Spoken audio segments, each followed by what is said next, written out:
What's going on, everybody? Good evening. And I keep saying that I'm going to get to the videos about the bottom of the seventh round and late day three edge rushers. I still have them uploaded. I just need to, they're scheduled to go up later.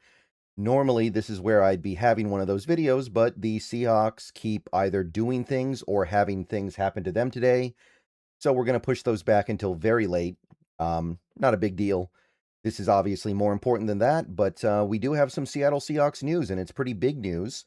Wasn't sure this was going to happen, and if it did happen, which I thought it probably would, didn't know when it was going to happen. As it turns out, it's going to happen now. The Seattle Seahawks have officially exercised the fifth-year options for two of their best young players, Jaxon, Smith-Njigba, and Devon Witherspoon.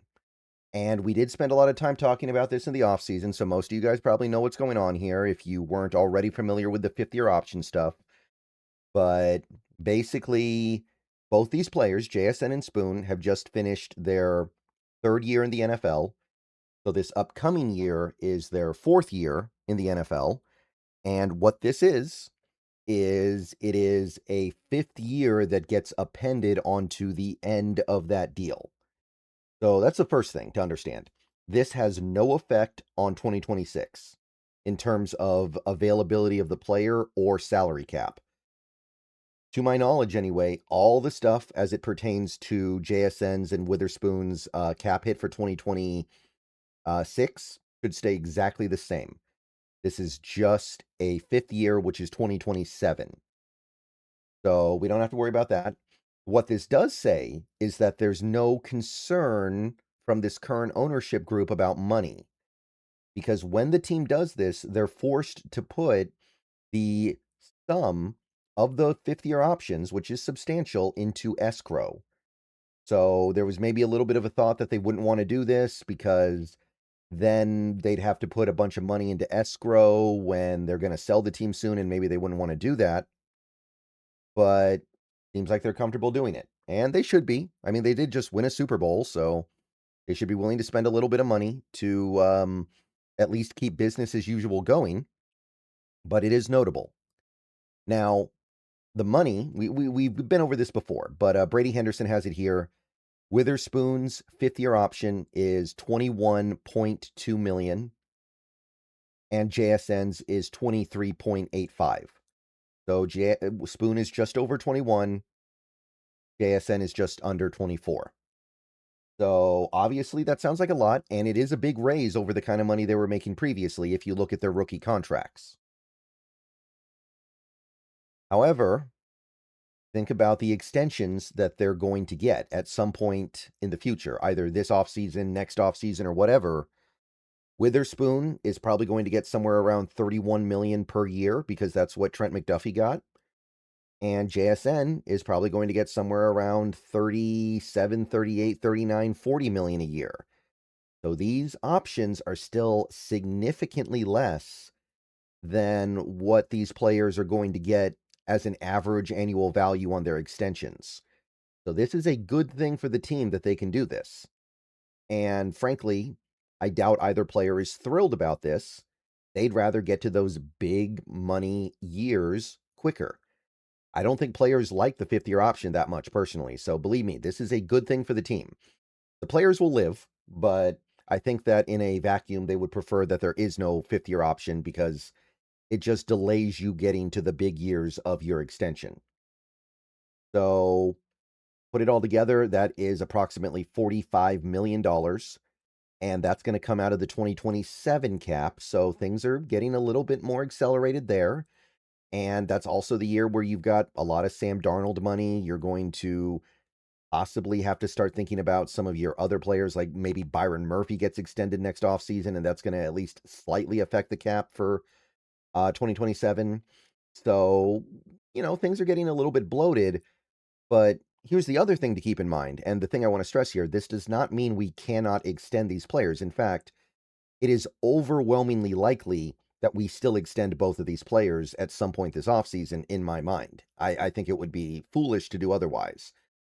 What this does is it kind of feels like you're defraying the cost of that extension.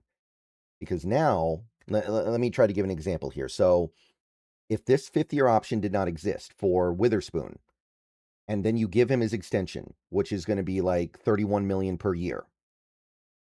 31 million per year approximately, and then it just kicks in after the 4th year, and then you've got what, a 4-year deal at 31 million per. Now, when you extend him, you're probably going to do a year less. So it's going to be a 3-year extension instead. That's what Derek Stingley did. But it's going to still be that 31 million per year number in all likelihood, or something very close to it. And then you've got the $21 million year coming up in 2027 that kind of pulls down the average value of the extension in a way. It kind of feels like that, right?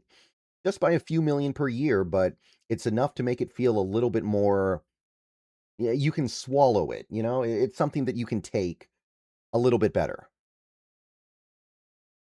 Same for JSN. What if he gets an extension that gives him 40 million a year? What if he gets 40 million per season? Well, if it's just the extension and there's no 5th-year option, then it's just 40 million per year. But because he's got the 24 million per year appended to the end of the rookie deal and before the extension, it kind of defrays everything, so it feels more like 35, 36 million per year. So it ends up making everything just feel a little bit better. And again, we know how good these guys are now. We know JSN's one of the best receivers. We know Witherspoon's one of the best corners. There's not really like any fear of the unknown here. We know what's up with these two. So, yeah, great news. Awesome stuff. Again, not going to affect the cap for 2026. The extensions will, somewhat. Not as much as some people seem to think, but they will. But these should be isolated entirely to 2027. So, definitely a good thing in my mind. Happy about it. They deserve it. And the team deserves the opportunity to defray their costs a little bit on the extension. So, win on both ends. I do wonder if these players will maybe still want a 4-year extension, which would be great. Then you're getting them for another 5 years after the upcoming year, and it just feels like they're going to be Seahawks forever. But typically what you will see is when a player like this gets the 5th-year option, they offset it by taking a year off of their extension, because players like to get back to the market faster. The quicker they can get back to the negotiation table, the better. So a 3-year extension is often more appealing for a player than a 4-year extension. Exception might be a running back, because running backs are like, I could get hurt way too easily. And maybe Witherspoon wouldn't think like that because he's a player that is very physical, but for the most part, these guys want to get back to the table fast. All right, so Witherspoon, locked in, 5th-year option, 21.2, JSN, 23.85. So, happy. Let me know what you guys think, if anything.